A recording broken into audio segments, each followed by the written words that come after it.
আমাদের মধ্যে অনেকেরই কম বেশি ইগো থাকে। আপনার হয়তো ইগো শব্দটা বুঝতে কষ্ট হচ্ছে। ইগো অর্থ হচ্ছে রাগ। কিছু কিছু রাগ মানুষকে ধ্বংস করে, আবার কিছু কিছু রাগ মানুষকে ইতিহাসে অমর করে রাখে।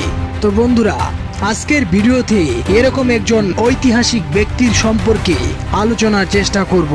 তো ভিডিওটি স্কিপ না করে মনোযোগ সহকারে দেখার চেষ্টা করবেন এবং চ্যানেলে নতুন হয়ে থাকলে চ্যানেলটি সাবস্ক্রাইব করে পাশে থাকা বেল আইকনটি অন করে রাখবেন। এডলফ হিটলার, তিনি ছিলেন সমালোচনা ও আলোচনার মধ্যে একজন মুখ্য ব্যক্তি, যিনি সরাসরি ৬০ লক্ষ ইহুদি হত্যায় জড়িত ছিলেন। তাকে ইতিহাসে সবচেয়ে জঘন্য ব্যক্তি হিসেবে আখ্যা দেন বিশ্লেষকরা। এডলফ হিটলার জন্মগ্রহণ করেন 1889 সালের 20 এপ্রিল অস্ট্রিয়ার ব্রাউনাউ আমিন নামক স্থানে। তবে হিটলার কেন এই ৬০ লক্ষ ইহুদিকে হত্যা করেছিলেন, তো এই ভিডিওর মাধ্যমে সংক্ষিপ্ত আকারে তুলে ধরার চেষ্টা করব। হিটলার ছিলেন নিম্ন মধ্যবিত্ত পরিবারের একজন এবং তিনি ছোটবেলা থেকেই যুদ্ধনীতিতে আগ্রহী ছিলেন। তার মেধা ছিল সুদূর প্রসারী।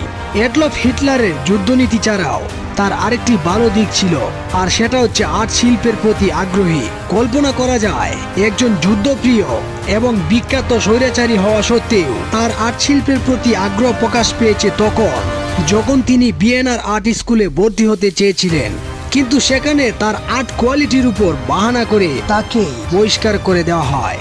ভিয়েনার আর্ট স্কুলে মূলত উচ্চ পদস্থ মানুষকে ভর্তি করা হতো, আর সেখানে বেশিরভাগই ছিল ইহুদিরা সবসময় মনে করত যে তারা সবার থেকে উচ্চ জাতি, তাদের সংস্কৃতি ও চালচলনের সাথে অন্যদেরকে তুলনা করা যাবে না।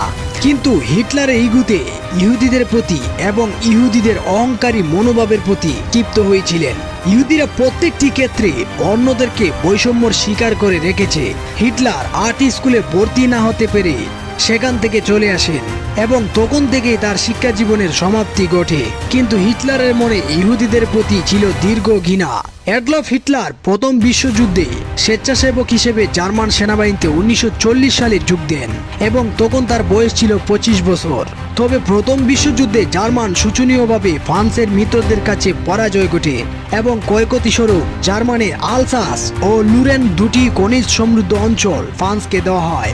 এছাড়াও আরো অনেক ক্ষতিপূরণ স্বরূপ জোরপূর্বক জার্মানের উপর চাপিয়ে দেওয়া হয়, যা জার্মান জাতির জন্য একটি অপমানজনক অধ্যায় সূচিত হয় জার্মানিরা মনে করতেন।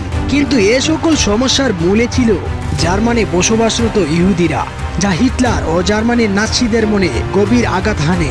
জার্মানে ইহুদিরা সংখ্যালঘু ছিল, কিন্তু সুযোগ সুবিধায় তারা সংখ্যাগুরুর ভূমিকা পালন করে এবং জার্মানিরা অনেক কিছু থেকে বঞ্চিত হয়। সময়ের ব্যবধানে জার্মানের প্রধানমন্ত্রীর দুর্নীতির কারণে দেশে বিশাল মুদ্রাস্ফীতি দেখা দেয় এবং তৎকালীন জার্মান সরকার পল ভন হিন্ডেনবার্গ জনগণের চাপে ক্ষমতা ছাড়তে বাধ্য হন ও নাৎসি হিটলারের উত্থান ঘটে।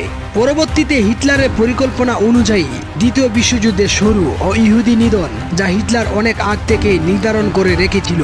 সর্বশেষে হিটলার রাশিয়া আক্রমণে তার সবচেয়ে বড় ভুল ছিল, যা হিটলারের বিশাল স্বৈরাচারিতা চিরদিনের জন্য সমাপ্তি হয়। তো বন্ধুরা, আজকের আলোচনা এ পর্যন্তই এবং ভিডিওটি যদি আপনার কাছে ভালো লেগে থাকে তাহলে লাইক, কমেন্ট ও শেয়ার করতে ভুলবেন না।